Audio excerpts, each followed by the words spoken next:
"We should get going," I said. "I'll go when I'm ready." "Damn it, James." Juliet snapped at me. "Stop bugging me." "But we have to meet Sir Henry," I pleaded with her. "My job could be in jeopardy." "Then get a proper job," she teased, turning her attention to the two men she was flirting with.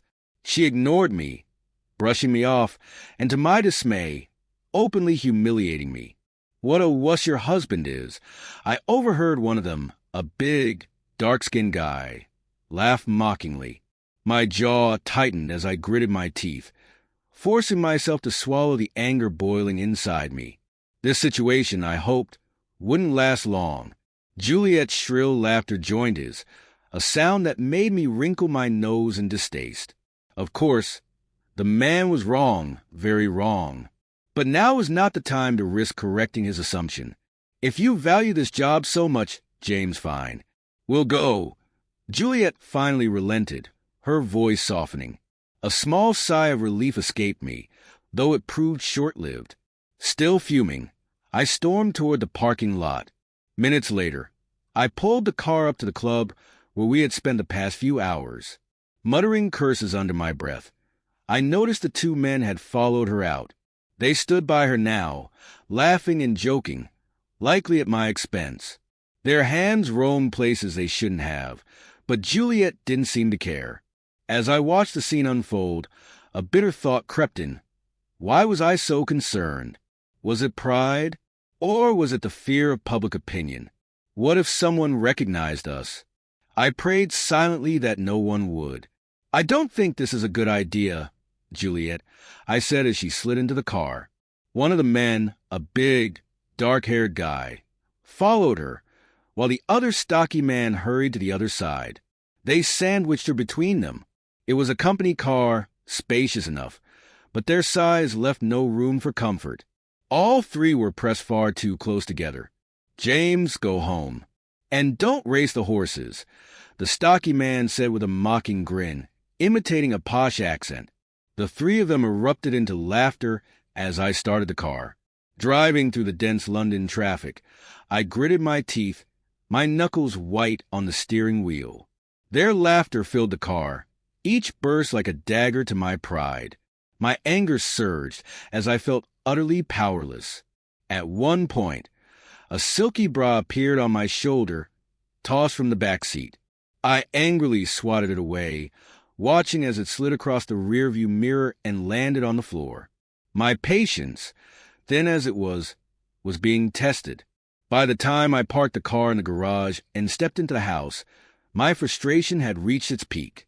Juliet had outdone herself this time. For weeks, she'd been deliberately humiliating me, as though deriving some twisted pleasure from my misery. Still, I reminded myself to keep my emotions in check. Sir Henry's employment was too important to jeopardize, and Juliet was, after all, part of his family. To lash out now would risk everything. How the hell do you think I got this job? Jobs like this, with a fancy car drive, were as rare as hen's teeth, especially for someone like me, recently returned from military service. "Just close your eyes," I kept telling myself. But that was easier said than done as the two bastards began undressing Juliet, peeling away her clothes until she was left wearing nothing but high-heeled shoes and tight panties. Her gloriously slender body, somehow curvy in all the right ways, was breathtakingly feminine. Her bare, full breast stood out so enticingly that even the two men paused, their hands faltering as they stood there, openly reveling in her beauty.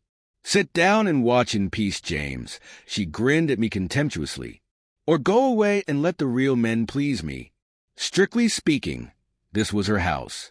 After all, I was being paid by her husband, the owner of it all. So I turned and walked away, unable and unwilling to watch her brazenly violate her marriage vows.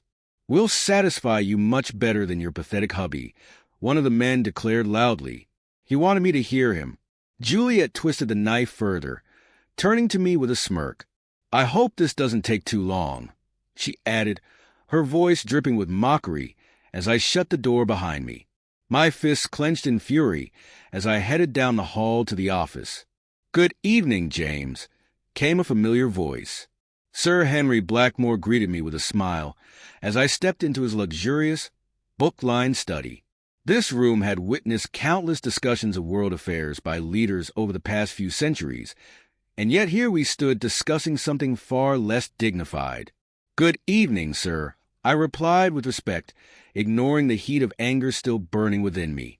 "Everything went more or less as you anticipated," I added. "Your wife still thinks you're at the Houses of Parliament, doesn't she?"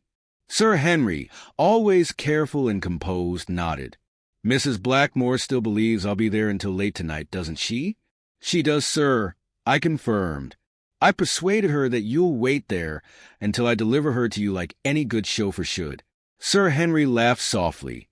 "That's right, James." He paused, smiling knowingly. "It's a good thing Juliet doesn't know you were my commanding officer on that last mission in the desert.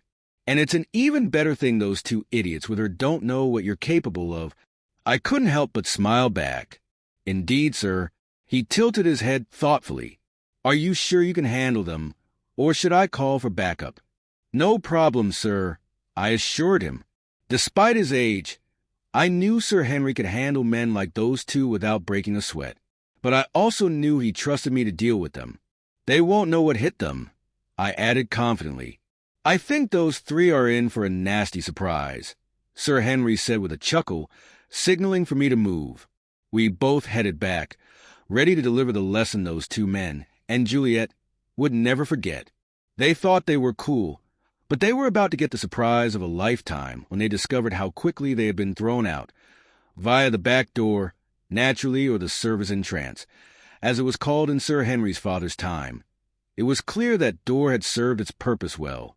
There were no curious onlookers behind it to witness the unusual scene of two naked men fumbling around in the back alley, scrambling to gather their clothes. Their bruised eyes, torn lips, and aching limbs certainly didn't make the task any easier. The important thing was that they no longer posed any concern. Having completed our task, I left Sir Henry to deal with his wayward wife. Even as I walked away, I could hear her screams and cries of denial echoing through the halls. She protested loudly, even though undeniable evidence from the video camera I had activated earlier had been presented. The footage, along with my testimony, left no room for doubt. The showdown dragged on for a while, but eventually Juliet calmed down. Begrudgingly, she accepted a settlement that was only slightly better than the rather ungenerous offer Sir Henry had initially put on the table. In the end, she got just enough to provide her with modest comfort for a few months, perhaps until she could find a job. Most likely, she'd end up back at one of the clubs where Sir Henry had first discovered her. You may ask, what about me? Well, I happily continued in my role as Sir Henry's chauffeur and bodyguard. Life became a whirlwind of travel, visiting exotic and occasionally dangerous places. When Sir Henry felt the urge to venture into questionable nightclubs, I was there to keep him in check. For all his flaws, he was an honest and sincere man, though like the rest of us, he had his weaknesses. As for Juliet, the silly cow missed her best chance at a life of luxury. She ended up back in the nightclub scene, capitalizing on her undeniable physical assets. When stripping didn't bring in cash quickly enough, she found herself sliding even further down the social scale. And no, she wasn't cheap. How do I know? Use your imagination. Juliet was more than surprised to see me one night as a client. Flustered but ever the opportunist, she even offered me a 2-for-1 deal.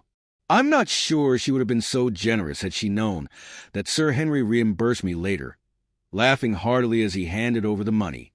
In the end, I had won the little bet Sir Henry and I had made earlier. Life was beautiful, and long may it stay that way.